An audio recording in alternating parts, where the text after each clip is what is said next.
This is America on the Road, named Best Radio Show by the International Automotive Media Conference, and now in its 27th year on the air. Thanks for being with us as we bring you the latest automotive information from around the world. The North American Car, Truck, and Utility of the Year finalists have just been announced. We'll have them for you, along with some predictions by the Car of the Year jurors.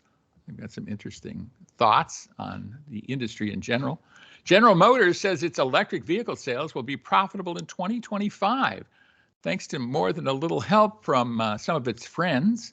We'll tell you about that coming up.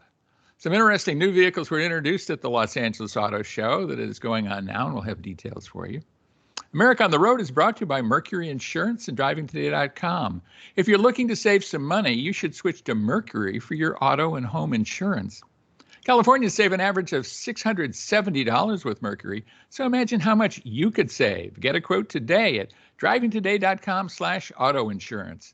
That's drivingtoday.com/auto-insurance. Hi, I'm Jack Nerad, and with me is co-host Chris Teague, back with us after a week off. Chris lives at one end of the country. I live at the other. Each week we get together to talk about cars, the car industry, and ways you can get the most out of your automotive dollar. I know it's not winter there yet, Chris, and I'm wondering if you've had blizzard conditions. It's getting close, Jack. The ground is frozen, but no snow yet. So everything's frozen. All the critters are trying to climb into my cellar and into my living room through the cellar door. So it's coming soon. How about you guys? Yeah. I see that crazy stuff from Buffalo, New York, but that's a long way from where you are, and I guess you don't get lake effect snow the way they get it. So that's good news for you. Yeah, I'll take it. I think you had some moderating influences from the ocean there, which is probably a good thing. What vehicle would you like to tell us about this week, Chris? I spent the week in the 2022 Ford F-150 Lightning. I'm excited to talk about it. Had an interesting time. Cool. And I had an interesting vehicle with a very long name. It's the 2023 Toyota Tacoma SR5 Double Cab Trail. I had a chance to drive it for a full week here in Southern California, and I'll have a full report. We have a great interview for you. Jenny Chang is product planner at Kia, and she and I will discuss the details of the heavily revised 2024 Kia Seltos.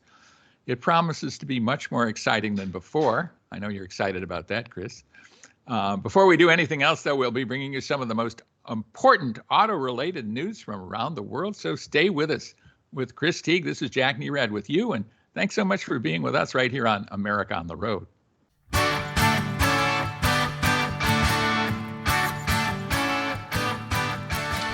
Welcome back to America on the Road with Chris Teague, Jack Nerad back with you. We're so glad you're with us. Thanks so much for being with us on America on the Road. It is news time, and some of the news comes from the North American Car, Truck, and Utility of the Year jury. I happen to be vice president of that organization, so they're getting prime treatment on our news segment. But that organization has announced its North American Car of the Year, Truck of the Year, and Utility of the Year finalists, 3 in each category, and then one of those will be the North American Car, Truck, and Utility of the Year, one each of those coming up, and that will be announced in January. But here are the 3 finalists in the North American Car of the Year race: the Acura Integra, I think a vehicle you and I have both liked pretty much. The Genesis GV, I'm sorry, I do this all the time. The Genesis G80 EV, which is a vehicle you road tested, I think, last time you were with us, and I think we both raved about that vehicle. We did, yeah. And then there's the Nissan Z. I'm not sure whether you've had a chance to be in the Z yet, have you? Not yet, nope. Yep, I spent a little time more than a little time in the October ride and drive in Michigan. Here are the finalists for Truck of the Year: the Chevrolet Silverado ZR2, especially off-road version of the Silverado. The Ford F-150 Lightning. These are being presented, by the way, in alphabetical order by manufacturer. The Ford F-150 Lightning, which is the subject of your road test today. So you're on top of this. You're rolling right through this. And then here's a vehicle I pretty much can guarantee you have not driven, and that is the Lordstown Endurance pickup truck. No, and I'm actually surprised to hear it on the list. So yeah, and I'm ahead of you because I have driven it. And it's a pretty interesting vehicle, actually, and they have an interesting story. So we'll see what happens with that. Here are the finalists, again, in alphabetical order for Utility Vehicle of the Year. The Cadillac Lyriq. Have you had a chance to drive that one? I have sat in one. I have not driven one. Yeah, I drove it again at the October Ride and Drive for the jurors.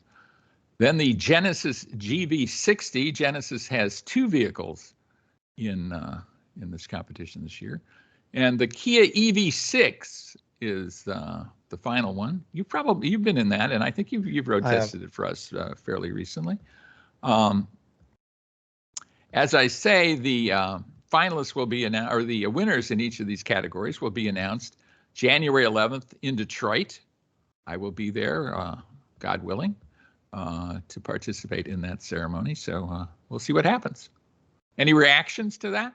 Yeah, it's an interesting spread of vehicles. I think the number of EVs specifically, or especially, I should say, in the SUV space. So you've got all three of them are electric. They're all three EVs, right? Yeah, just and shows, I'm not, to tell you the truth, I'm not sure that's the right decision, but that is the decision of 50 jurors, the collective wisdom of 50 jurors. There are some really good non-EVs in the sport utility category. The Honda CR-V, the Kia Sportage, a vehicle I raved about last week. I think it's just a terrific vehicle. There are others. The Lexus RX is there. Where's the Escalade V, Jack? Yeah, exactly. So, a lot of good ones. Here are some predictions from the NACTOY jurors. This is a straw poll we took when we were doing our testing. They predict that EV sales will make up 10% of new vehicle sales between either 2023 and 2025 or 2025 and 2027. And 25% of new vehicle sales between 2027 and 2030. They won't reach 50% of new vehicle sales until 2030 or so, 2030 to 2035. So I think a little less bullish on EVs totally than others. Yeah, I've had a few years to assess the real world situation, I guess, with all these vehicles, and I'm not going to go back into it now, and I'll talk about it in my review at the F-150 Lightning. The public infrastructure just isn't there. The costs are too high or higher than usual right now. And it's hard to find some of these vehicles. Some of the most marked up vehicles that I've written about in the past 2 or 3 months have been the Kia EV6, the Genesis GV60, the Ford F-150 Lightning. You still can't buy an F-150 Lightning now that's been on a dealer's lot without, 10 or 20%. So it's interesting to see how things progress, and especially with the jurors, where you guys fall in line with some of these vehicles. So I can't wait to see who wins. But again, full EVs on the SUV front. I'm surprised, but I'm for it. Yeah. Well, you point out something that the NACTOY jurors also pointed out, the North American Car of the Year jurors, that public charging limitations are a big reason why EV growth won't be quicker. And then there's, of course, misinformation. Hopefully not disinformation, but misinformation about EVs and vehicle cost. Those are other reasons. It'll be a while before the majority of cars are eligible for North American Car of the Year are EVs. It'll just take some time. Here's something, though. The General Motors certainly is bullish on EVs, and they expect to be profitable, that their EV sales be profitable by 2025 or in 2025. The thing that's, I mentioned a little help from their friends. It's their friends in the federal government because the recently enacted federal subsidies that have negatively affected the import manufacturers are very positive for General Motors. And as Mary Barra, who's the chief executive GM, said, the federal subsidies are essentially plugging the profitability gap for General Motors. This is, I found this interesting, and I'm curious as to your comment on this. Federal subsidies could add between $3,500 and $5,500 a vehicle to pre-tax profits for GM electric vehicles. What's your take on that, vis-a-vis the $7,500 the taxpayers are contributing to this? Yeah, I got to say, from a taxpayer perspective, that was probably not the intent of the law. I mean, I know that they made it pretty restrictive on where the EV can be made and all those things. So they had to know going into this is going to benefit General Motors, Ford, to a degree, other automakers, Stellantis. So not necessarily the intent of the law, but I guess it's probably a necessary side effect if they're going to roll out these subsidies, Jack. Yeah.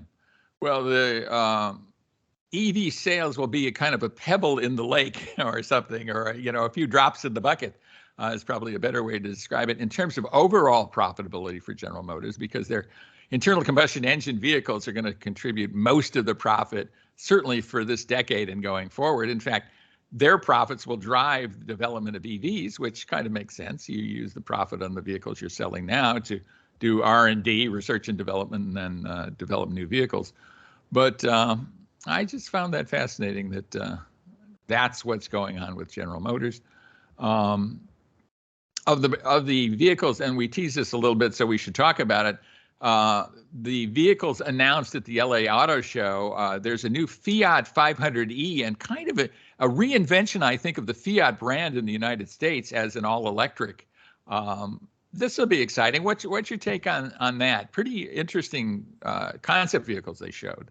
It is. A lot of people speculated that Fiat was just going to go away from the United States after 2023, maybe 2024. So I'm happy to see them stick around.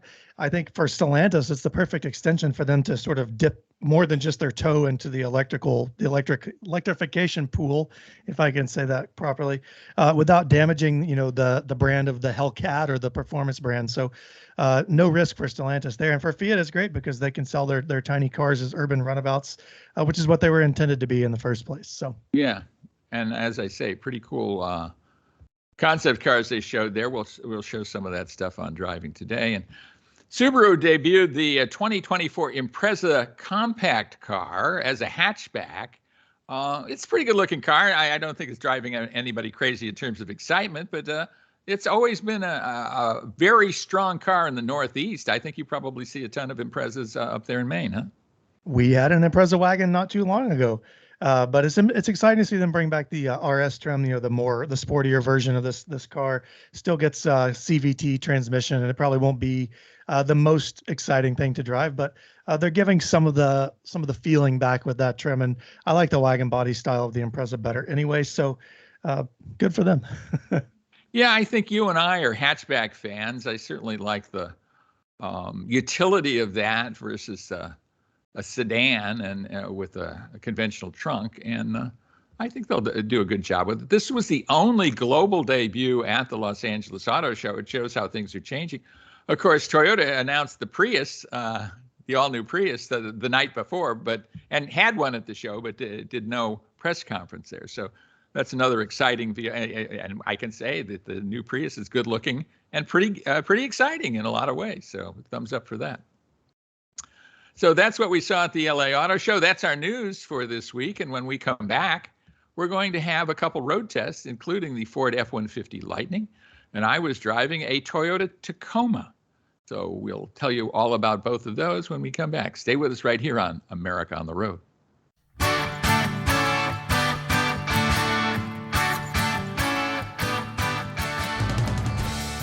Welcome back to America on the Road with Chris Teague. This is Jack Nerad back with you. We're so glad Chris is back with us after a week off, a little scare there in Maine, but I hope everything turned out all right. And Chris back with us. And for road test time, you have a really interesting vehicle. We've talked about it before, but I don't think you can talk too much about the Ford F-150 Lightning, can you? Yeah, you can't, Jack. It's a very, very interesting vehicle. I was testing the Lariat trim, which is the next to highest trim you can get. We talked about this a few times, or at least I've written about it a few times over the past year, is that Ford has had to raise the base pricing of this vehicle a couple of times, or at least once, I should say, to accommodate for supply chain shortages and whatnot. So the base price of the Lightning Pro starts at around $51,000 now. That's up from right around $40,000 when it started. The Lariat trim that I tested, the standard model starts at around 75. I tested the extended range battery model, which comes in around 86. That battery and powertrain brings 580 horsepower, 775 pound-feet of torque.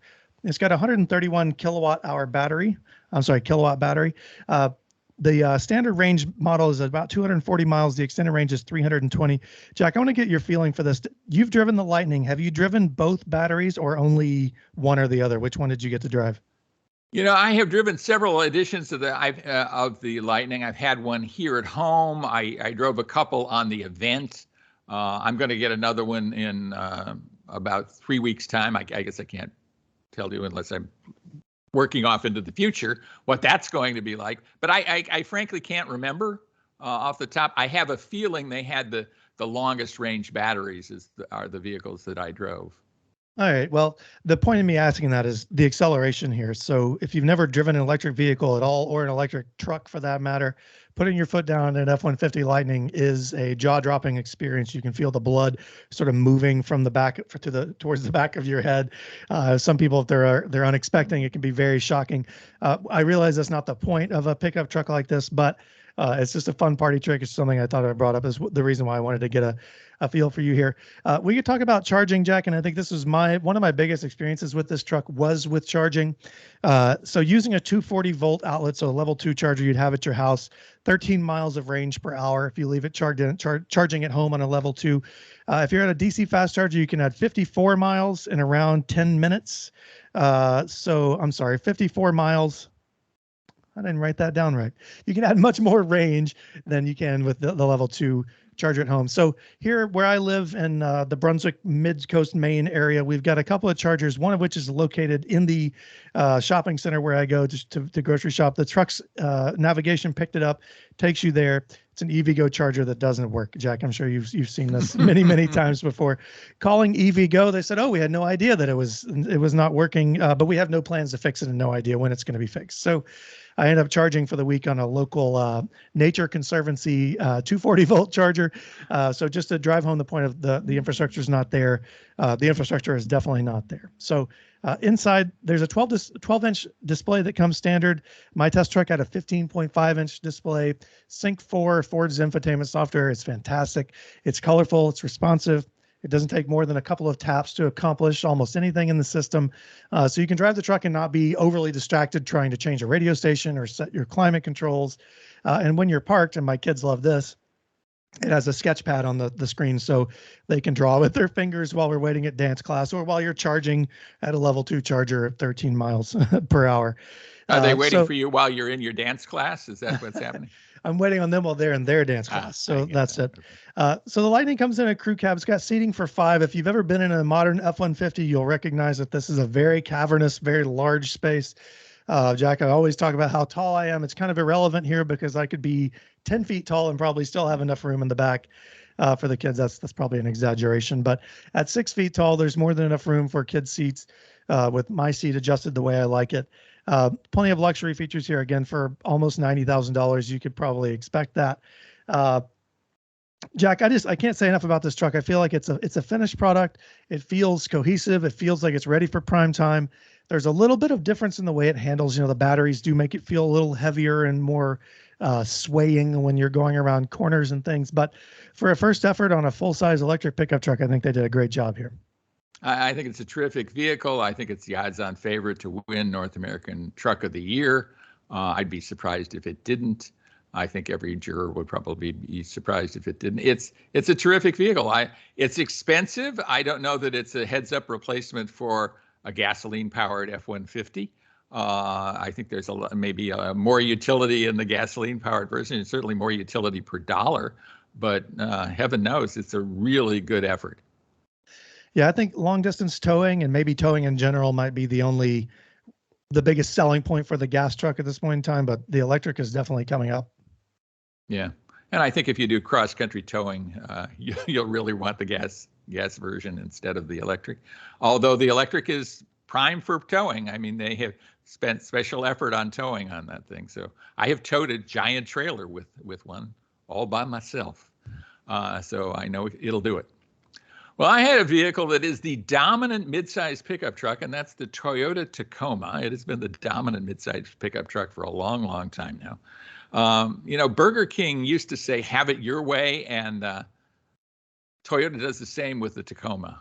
They have a million, well, not a million. I think it's more like 34 different major variations of this vehicle, and then there's all kinds of permutations over that. What they don't have is a conventional cab pickup truck. That's kind of gone the way of all. I think those are cool, and maybe they'll come back, but you just don't see that in the Tacoma or pretty much any other pickup truck these days. Very few of them. I think in some full size you can get a standard cab kind of unit.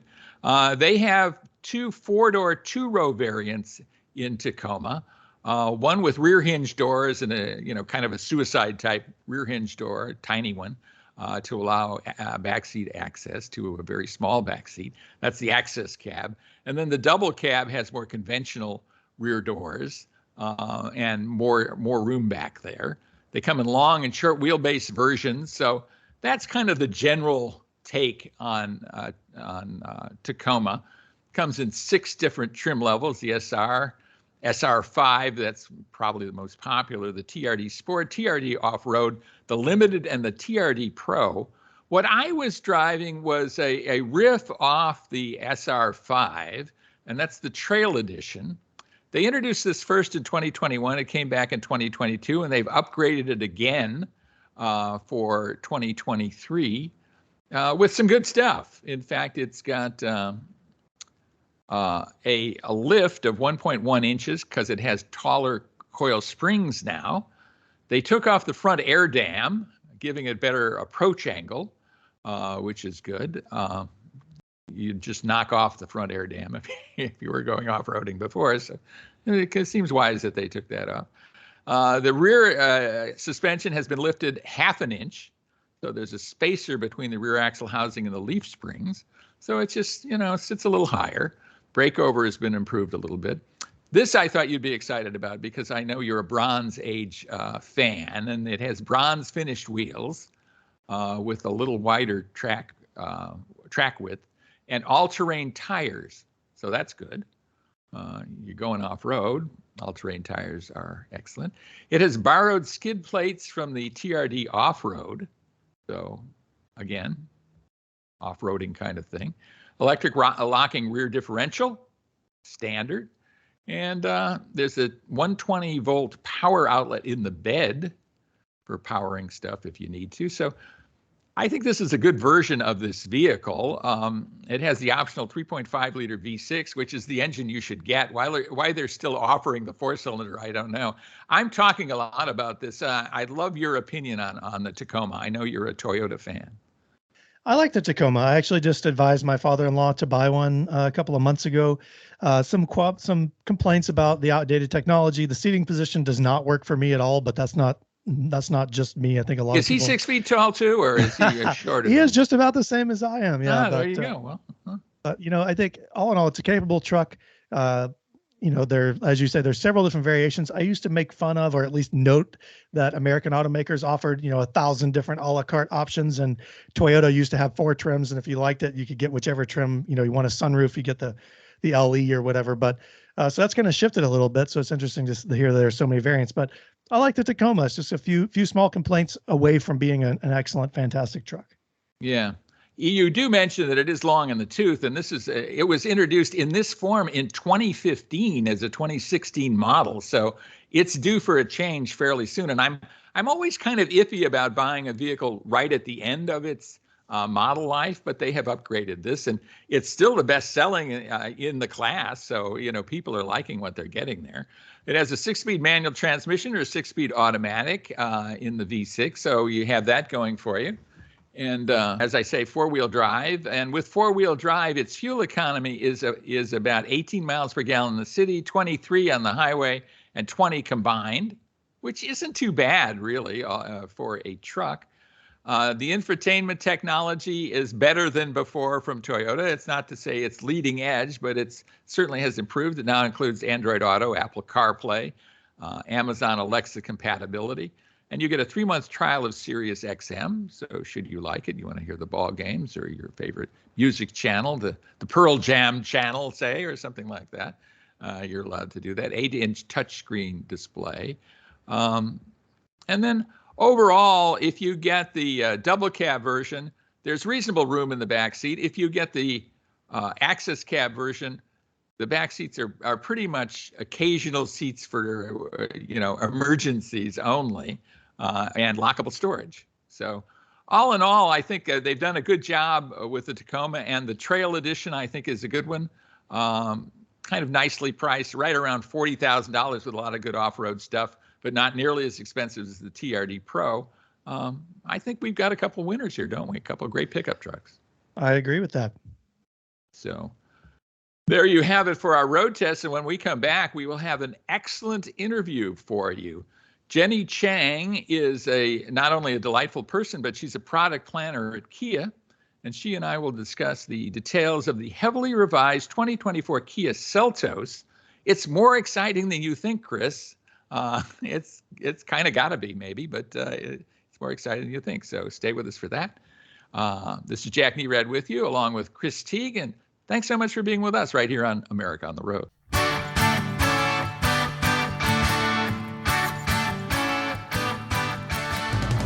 Welcome back, everybody, to America on the Road. Jack Nerad with you. We are behind the scenes with Kia at the Los Angeles Auto Show with a terrific guest for you. Jenny Chang is a product planner at Kia, talking about an all-new vehicle, well, kind of all-new, in the Kia Seltos. Tell us about it.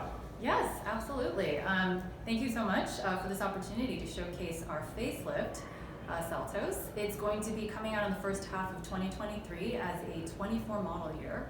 And it's a pretty big refresh. We've done a lot inside and out. Starting with the powertrain, this is something we're super excited about. On our 1.6 turbo engine, we've actually upgraded it by 20 horsepower and changed also the transmission from a 7-speed dual clutch transmission to an 8-speed automatic, making it a much smoother ride.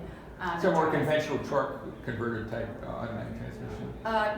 Yes, indeed. Mm-hmm. Torque is the same at 195 pound-feet, but it was a huge upgrade that we were asking for a while just to get rid of the 70 CT. So this was exciting, and to give us the additional 20 horsepower, you just couldn't get better than that. So we're and 20 horsepower in a package of that size is a lot of horsepower, right? Exactly.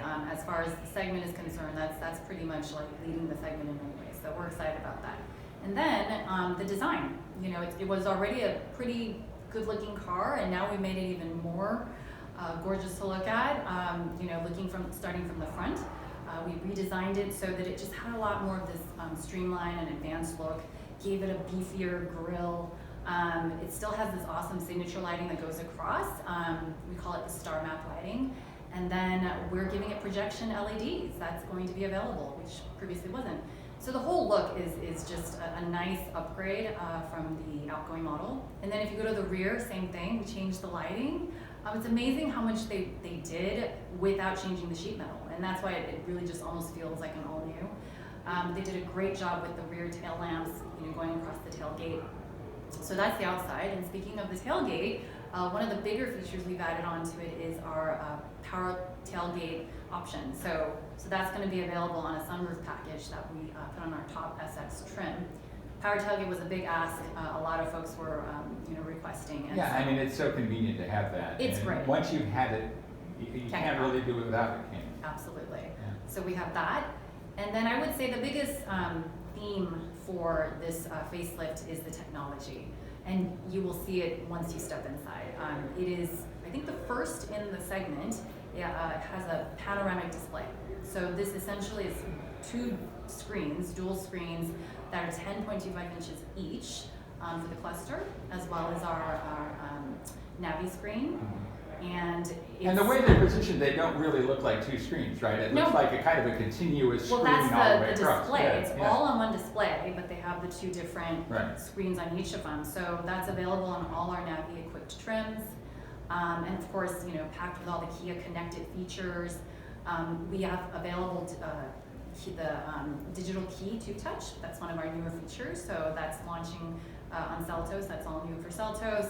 And then we've also got some new, we have ventilated front seats. That's also made available. So for some of the convenience. The other tech feature is 4 USB ports. So previously, I think we only have one standard, but now that's standard. Yeah. And so, we're really trying to bring in a lot of the younger buyers, as you saw at the press conference. Seltos has been so successful in bringing in a lot of Gen Y and even Gen Z buyers into our lineup, and we definitely want to continue that momentum. So technology, that's well, and it seems like the timing for a renewed Seltos is spot on, right? I mean, fuel prices are high. It's a very economical vehicle. It's economical to buy. It's economical to own. Absolutely. Talk about that. Absolutely, yes.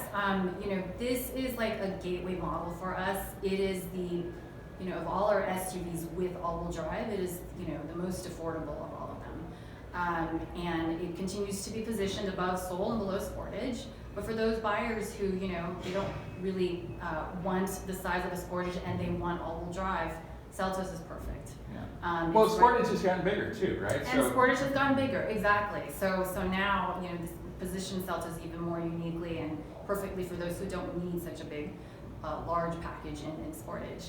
And the two engines, having that option, so the 1.6 turbo we talked about, that's just one engine choice we have for those who want that extra pep. But we continue to have the carryover 2.0 liter naturally aspirated engine for those who want, just the comfortable ride, and they don't need that extra pep. And of course, that will be the more affordable engine. Mm-hmm. So.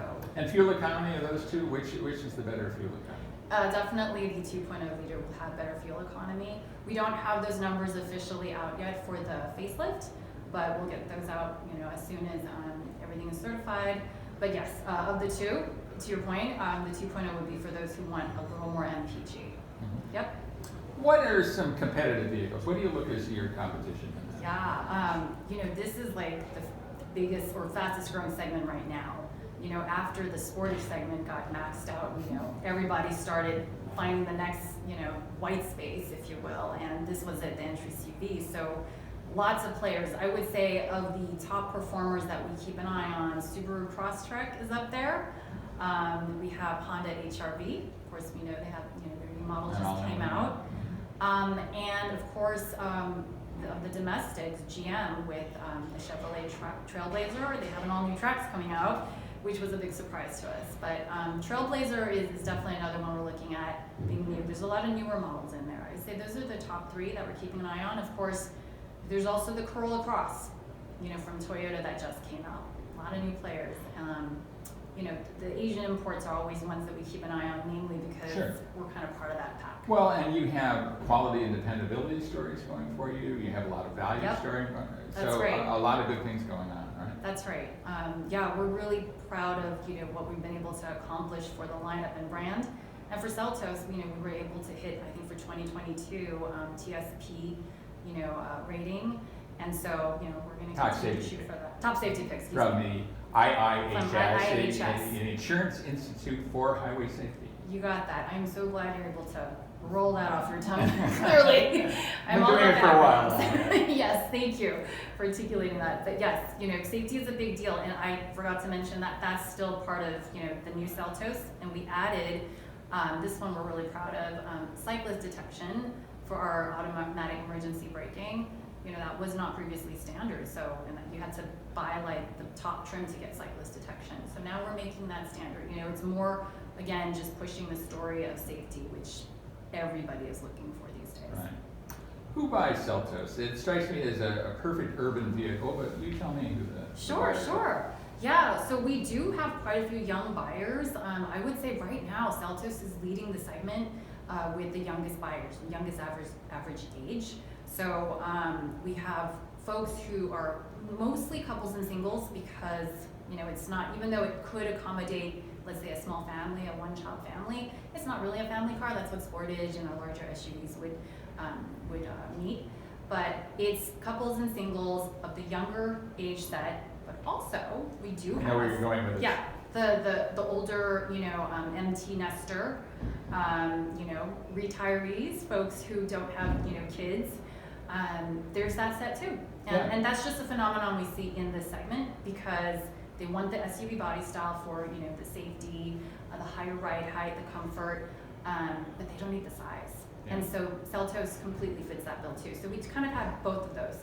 Our goal, of course, is to continue to bring in more young buyers into our lineup. That way they can continue to stay in the Kia brand and buy up as they change life stages. Walk us through the Seltos lineup. What's available in terms of trims? Oh, sure.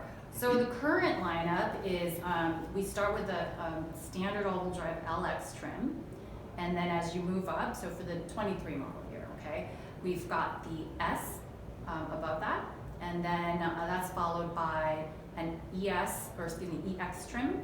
So these are all the 2.0 engines. So it's LS. And are those all-wheel drive or? Oh, no. So the S trim is the one where you get a front-wheel drive option. Got it. Okay. And then EX is standard all-wheel drive. And then we move into our 1.6 turbo engine trims, and the current 23 model year has the Nightfall Edition, which is a very cool looking, dark trim grade. And then the top trim is the SX. So there's two trims with the 1.6 engine. And then there's a sunroof package on the SX for that. So we're going to keep similar trims.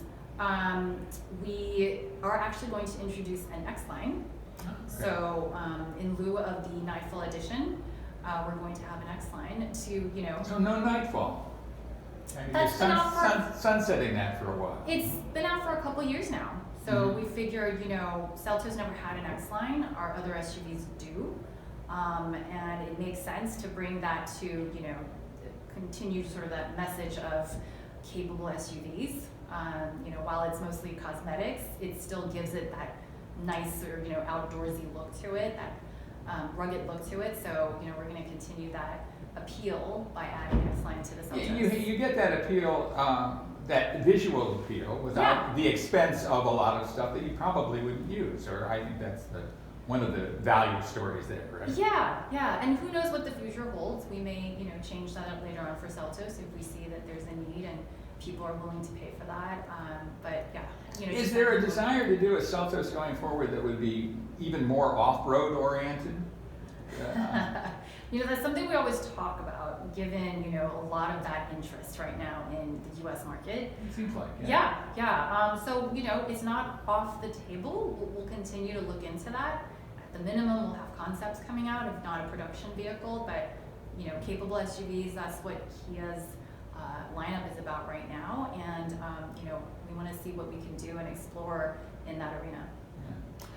Talk a little bit, just so our listeners understand a little more about the process and about the generation life of a vehicle, right? I mean, you have a particular product life, somewhere around halfway through you do a facelift and then you go another couple of years. Tell us about that a little bit. Sure. Spell that out for us. So speaking just for automotive in general, I would say, the life cycle of a vehicle is usually anywhere from 5 being on the short end to maybe 7 years out, and then you have a new generation come out. So I think most of Kia's vehicles have been about in the 6-year average life cycle range. And so facelifts usually come out at about year 3 or 4, mid-life cycle. And that's where we have the opportunity to truly make some, I would say, dramatic changes without having the investment, of course, into a full model change. Yeah. So that's happening now. Yeah, typically front and rear is done exterior and then some interior and maybe extensive as you've done this time around. Yeah, so usually there's no sheet metal changes at facelift, but they'll redesign certain elements that are easy to change up. So the lighting is usually done, anything in the front fascia, and then the interior usually gets an update. Color and trim is always a fun area to update. So our Pluton Blue, we're super excited to see, and I think there's been a lot of positive reception of this color. It's a good looking color. Yeah, thank you. So, having new colors, especially ones that are different from our competition and ones that would stand out in a lot of our marketing assets, that's always great to see. So Pluton Blue, it's been so well received, and we're excited to launch with that color. We've got some new interior colors too, so that's another area that's easy to push. Technology, you're going to be behind if you don't refresh technology almost on an annual basis, but at facelift, we take full advantage of that and bring in anything whiz bang and anything that can generate. So let's talk about digital key. I'm curious about that and having a little more detail on that. Sure. So basically, this is one really cool way where you don't have to have a key fob with you to open the car door anymore. You can do it on your phone. I'm trying to remember. It's like not all phone models are capable of it, but for sure we've got some of the big. So if you had a flip phone, you probably were a jitterbug. You probably couldn't do it. Maybe not some of the older models, but the new ones. And so it's a total convenience feature, and it's one that again speaks to a lot of the younger generation, where it's all about the phone, all about digital everything, and you know how we often forget our keys. So being able to, and also have different users, right? So you don't have to be the sole driver of the car. You can share your digital key with other users to be able to open up the car and access it. And you don't have to share your phone. You send And that digital key through their phone. Exactly. So it's our digital key to touch. That's the official name. And it's just such an incredibly convenient, but also, you know, very much cutting edge feature that we want to make available to, you know, buyers who look for that kind of technology and convenience. Well, and it's cool that it's on a vehicle that is, you know, this close to entry level, right? Exactly. You know, while we might be in the entry CUV segment, we don't want to call ourselves that. We're entry maybe at the most in terms of our price. You know, we definitely want to make it accessible without it being a value car. That's not our, you know, our strategy here. We want people to see it as, you know what, that's more premium. That's actually more of a class up for me, but yet I can actually afford it, and, you know, be able to feel good about that purchase, instead of compromising and going for something that's only second best. What is the one feature about the new Seltos that you're most excited about? Ooh, that is a really difficult one.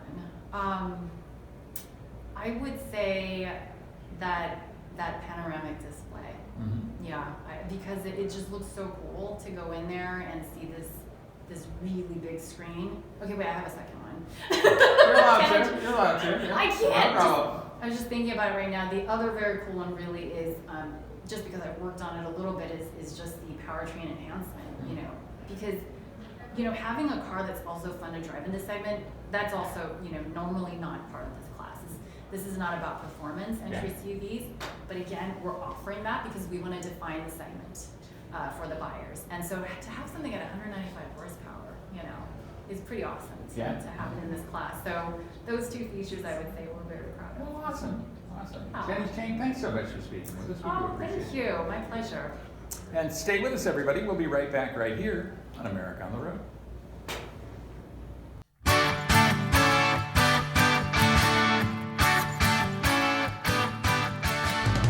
Welcome back, everybody, to America on the Road with Chris Teague, Jack Nerad back with you. So we're so glad you're with us right here on the Sports Map Radio Network stations. And we have a listener question because it is listener question time, a perfect time to ask a listener question. And I'm going to get right to it because I think we might have a little bit of a long answer here. Steve in San Diego, California writes this: I just saw that the United States is going to pay some kind of reparations to third world countries for our part in global climate change. What's your reaction to that? And do you think it's warranted? My reaction to that. Well, the word reparations, I think, is not the right approach here. And I'm answering this, Jack, with some degree of ignorance. So please forgive any mistakes that I make. So I think that some donation or contribution to the overall fixing of the situation is a more appropriate routing of that money, Jack, as opposed to we had this impact on the environment, so now we're going to pay some money to XYZ country to fix it. And I'll also say that a lot of what's happening now is just outsourcing from our industrialization to other countries too. So I think reparations is probably the wrong approach in my opinion, Jack. I think that it should be some shared solution here. From a place of ignorance, I'm just going to go ahead and put that on there again. Well, and I don't think that's an ignorant answer at all. I think that's a wise answer. I'm just wondering why we American taxpayers, because that's, I kind of always equated to that. And I think we've committed $1 billion, which to me is a lot of money, to do this after largely saying, and to his credit, John Kerry, who is the U.S. climate envoy, has been against this over and over and over again. And then the Europeans apparently decided they go along with it anyway. And so then we decided to go along, or we as the United States government decided to go along with it. In the overall scheme of things, $1 billion spread across the globe isn't a ton of money. It's a ton of money to me. I think a ton of money to U.S. taxpayers. But I'm not sure why we owe other countries money. We're already paying, or a conglomeration of the developed nations are paying $100 billion a year to poor countries to help them reduce emissions and things that do climate change. We've also helped them industrialize and I think improve the quality of life around the globe markedly over the course of the last 50 or 100 years. So that never seems to get figured in. It's just, I scratch my head over a lot of this stuff. This is one of the things that I think gives a little bit of perspective. Global warming, the goal of the Paris Accords global warming target is 1.5 degrees of Celsius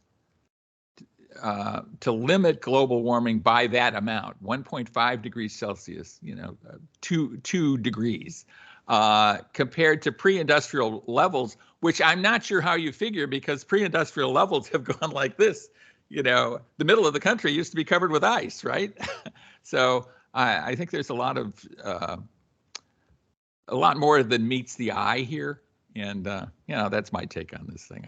I think this is much more political than it is actual of actual value. Many things are these days. Yeah, it's you can take that to the bank, can't you? Well, I'm so glad you're with us this week, Chris. Thanks so much for co-hosting so ably. It's always great to talk to you about cars. I'm so glad to be back. Thanks, everybody, for listening. I will say, if you like what you heard, please check out the sportsmapradio.com website. There you can find us on the Saturday morning schedule. You can find our podcast on all major platforms, as well as a formatted radio version of the show. Yeah. Before we go, I would like to plug my newest book, Dance in the Dark. It's a crime thriller inspired by true crime. It actually looks like this. I'm going to hold it up to the microphone for you radio listeners, but I'm holding it up to the camera for YouTubers. So look for that. And remember, our show, as Chris said, is available as a podcast. Thanks to the SportsMap Radio Network station for carrying America on the road. And most of all, thanks to you for listening. We really do appreciate it. And join us again next week for another edition of America on the Road.